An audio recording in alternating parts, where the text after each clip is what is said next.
We've been absolutely brainwashed and sold tons of lies about what discipline looks like. We've been told we've got to grind for our goals, hustle and suffer, and basically sacrifice our entire life so we can reach this mythical endpoint. But what if true discipline doesn't look like that, but instead looks and feels almost effortless? By the end of this video, you'll reclaim your power of self-control and self-mastery to stay insanely consistent toward your goals and start loving your life again. So I recently took a trip to Guatemala, and that's the great thing about traveling, because it teaches you so much about other people's lives and perspectives, and sometimes can really shift your perspective. Have you ever experienced something like this? Well, that was definitely the case from this trip. One of the first things I wanted to try when I got there was hiking the famous Acatenango volcano. Now, this hike is all uphill for 36 miles and takes 2 full days to complete. So to say it's a challenge is a massive understatement. But what does this have to do with discipline? Well, my experiences on this hike proved that everything we think about what discipline is and how to achieve it is false. We're so continuously brainwashed to do cliche things like grind and hustle, i.e. meaningless effort for the sake of effort. I mean, we literally just glorify work and effort for the sake of it. So then discipline in our minds starts to sound like putting in those extra hours just because, grinding yourself to exhaustion just because, depriving yourself of food you enjoy so you can get those gym gains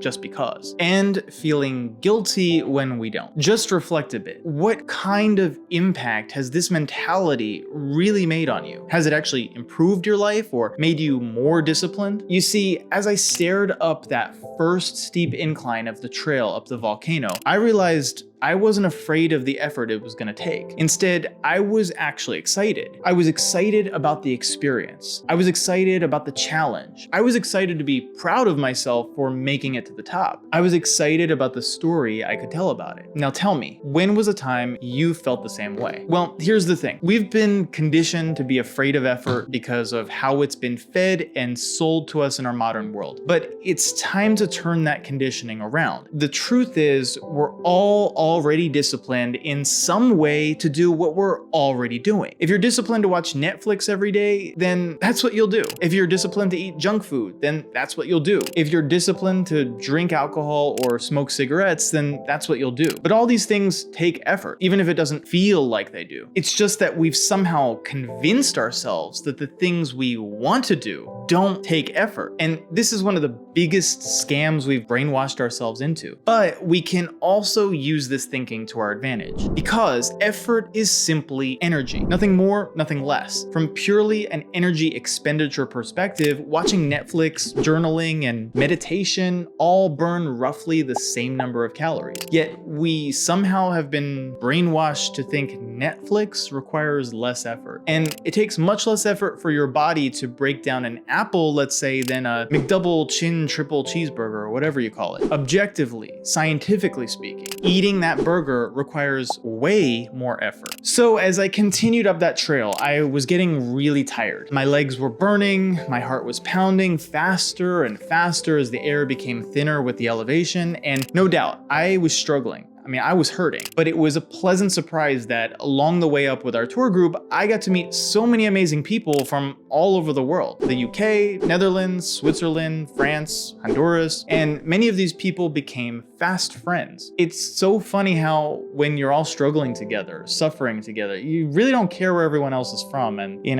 suddenly you're all just human and you have each other's backs. Someone's falling behind and you make sure they're okay. Someone got an injury or a cramp and you gather around to help them out. You have conversations along the way up about your experiences and get to know each other. And you finally get to the top and share a well-earned meal together. So what's the point here? Well, if I really think about it, the pain and suffering and huge amount of energy and effort it took to climb that volcano probably would have felt like pure torture if it weren't for the fact that we were doing it together. In some sense, the very fact that we were doing it together gave me the subjective experience that it was somehow less effort. Whereas objectively, scientifically speaking, it required anywhere from 3,000 to 5,000 calories of energy. So what's going on here? Why do you really lack discipline? Why can't you stay consistent or focused on what you want to do? Just face it. It's not about the effort or energy involved. We've just seen that that's an illusion. Instead, it's because deep down, there's some aspect of it you're not truly sold on yet. You might even feel like it's something you want to do, but deep down, the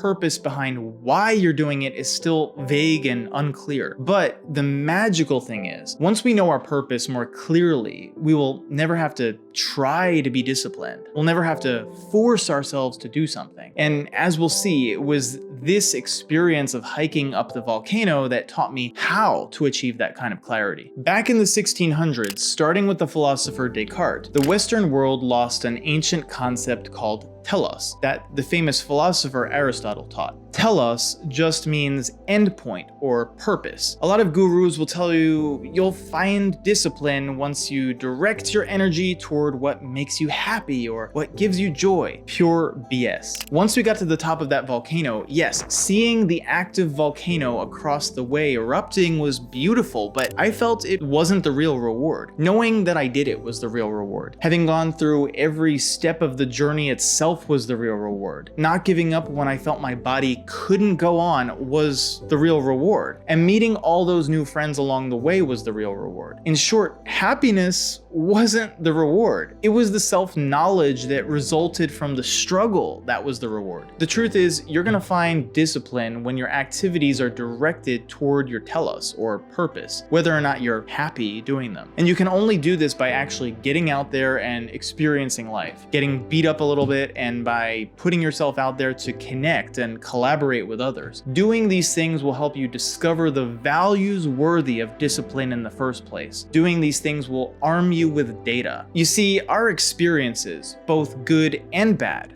are the only things that enable us to conclude, okay, yes, I really do want to get a good grade because I believe XYZ is my purpose. Or, okay, yes, even if I do end up quitting my job and going through a lot of pain because of it, it's worth it because XYZ is my purpose. What do you feel is your telos or purpose? Are you out there collecting enough data points to figure that out for yourself? Struggling up the steep terrain of that volcano, several times I had the thought, I can't do this. I can't make it. Along the way, I saw people who got sick and had to turn back. I saw someone lying on the ground in pain from a severe leg cramp, and fortunately they all got what they needed. But what became so obvious to me, despite all the pain, was the fact that it was the shared process, the journey itself, that was my real goal. That, I finally realized, was what motivated me to do the hike in the first place. It wasn't about getting to the top. If we consider the function of man to be a certain kind of life, Aristotle said, then human good turns out to be the activity of the soul in accordance with virtue. In other words, while we've been intensely trained and conditioned to think that we'll finally arrive once we graduate with honors, once we get that promotion, or once we achieve our business goals, it's this very idea that there's a point at which we arrive at all that's completely destroying our self-discipline. We should have specific goals that drive our discipline, yes, but we've been brainwashed to have stupidly narrow thinking here. In other words, our goals suck. Think broader than, I must have XYZ thing by XYZ date or hit such and such a milestone by such and such a time. Instead, define what kind of person you want to become, and then discipline will become joy. When I talk to a lot of people during my travels in Guatemala, with my very bad Spanish, of course, I saw everyday people from merchants on the street to the guides who led us up and down the volcano to the barbershop who seemed to actually enjoy their work. Now, okay, this isn't to downplay the fact that yes, so much more can be done to address inequality and poverty in that country. But for example, when I chatted with everyone from the barber to the guides leading us up the volcano, I could sense a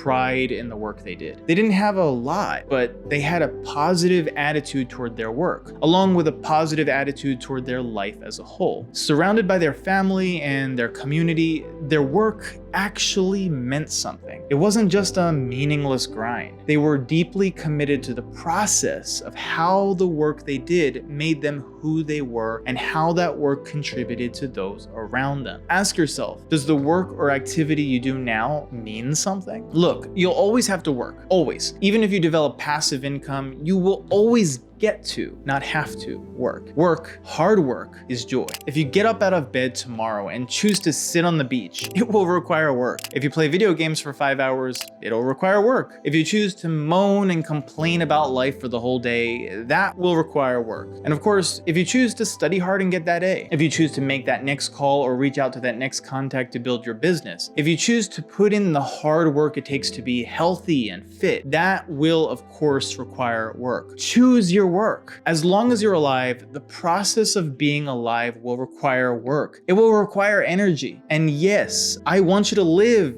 and be alive. And that, my friend, is a shared process we must do together. If you want to keep learning how to use your critical thinking to level up and make a difference in this world, then be sure to watch this next video.